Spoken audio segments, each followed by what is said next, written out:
US Defense Secretary Pete Hegseth says NATO allies are expected to buy more American weapons and supply them to Ukraine after a key arms agreement. Hegseth spoke ahead of a meeting in Brussels earlier today where NATO defense ministers were weighing their response to Russian aggression. Firepower. That's what is coming. We expect and is coming from NATO. You get peace when you are strong, not when you use strong words or wag your finger. You get it when you have strong and real capabilities that adversaries respect. And I believe that's what NATO is doing. I believe that's what the Pearl Initiative is. So our expectation today is that more countries donate even more, that they purchase even more to provide for Ukraine to bring that conflict to a peaceful conclusion. Well, Hegseth did not mention supplying American-made Tomahawk missiles to Kyiv. President Trump says he expects Ukrainian President Volodymyr Zelensky to push for those Tomahawks when the two leaders meet at the White House on Friday. So let's get the view from Europe. CNN senior international correspondent Fred Pleitgen is joining us from Berlin with the latest. So with President Zelensky heading to the White House, as I say, Fred, on Friday, all eyes on the big question of whether Donald Trump will in fact provide those Tomahawks. Yeah, what progress such talks are going to make. It was quite interesting, of course, to hear President Trump speak about this yesterday when he said he knows that Volodymyr Zelensky is going to come to Washington, D.C., not only asking for, obviously, more air defense capabilities for the Ukrainians to try and fend off some of those Russian attacks on Ukraine's infrastructure, which, of course, have increased drastically over the last couple of months, but that he also believes that Volodymyr Zelensky is going to be asking for those Tomahawk missiles. And President Trump keeps saying, look, maybe he would be willing to give the Ukrainians those Tomahawk missiles if President Putin of Russia is not willing, or President Trump does not see a willingness to end the war in Ukraine, but he sort of left that open. But of course, that is a question that looms over that NATO summit that is going on in Brussels. Specifically, the NATO member states did not speak about this. And it was quite interesting to hear earlier today, the Secretary General of NATO, Mark Rutte, he came out and he said, look, obviously NATO is in favor of that meeting and very happy about that meeting between President Trump and Volodymyr Zelensky.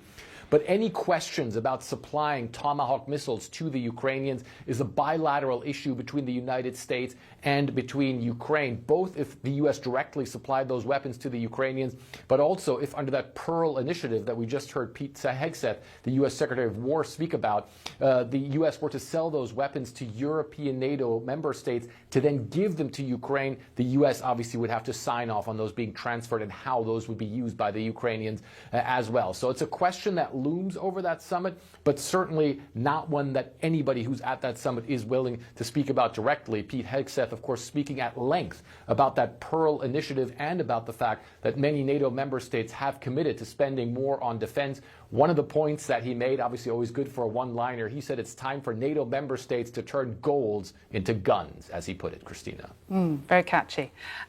Fred, we know that NATO members are looking for ways to plug holes in their vulnerable air defences, given the amount of drone incursions that we've seen. Were there any commitments or decisions made on that today? Absolutely massive topic at that summit, absolutely massive topic here in continental Europe, certainly in Eastern Europe as well. I think one of the things that recent drone sightings that we've seen in Denmark, for instance, but over German airports as well, and then, of course, that incursion that happened in Poland, but also those Russian jets that allegedly flew over Estonian territory, even though, of course, the Russians still deny that. That has certainly laid bare some of the issues that NATO has in its air defense capabilities. There's two things, really, that the alliance is looking at right now. Also, the Secretary General of NATO spoke about this. On the one hand, obviously, to improve those capabilities, they did say that they felt that NATO reacted adequately, especially to that drone incursion in Poland, was obviously able to shoot down those drones that made it into Polish territory. But they also acknowledge that the way they did that is pretty ineffective, of course, using fighter jets in many cases, in some cases the F-35, specifically Dutch F-35, at very high cost to shoot down those drones that, of course, are very cheap. So one of the things that NATO member states are going to be looking at is doing that in a more cost-effective way, which means, on the one hand, detecting drones and other things a lot quicker that fly into NATO territory, but then also finding ways to take drones down more cost-effectively with systems that could be on the ground, but of course also drone systems, for instance, to take down drones as well. It's a big topic. It's something that NATO says they are going to invest heavily in. The big key word that you hear again and again at that summit is the drone wall, trying to build up a wall, if you will, in the sky, figuratively speaking, obviously, to make sure that Russian drones do not make it into NATO territory. A lot of NATO member states, I think, right now are realizing that the drone threat is very real to their territory and is certainly something that they need to deal with, whether or not they're on NATO's eastern flanks in the territory close to Russia and Belarus, but also much deeper inside Western Europe, as well as those sightings, for instance, in Denmark and Germany have shown, Christina. Yeah.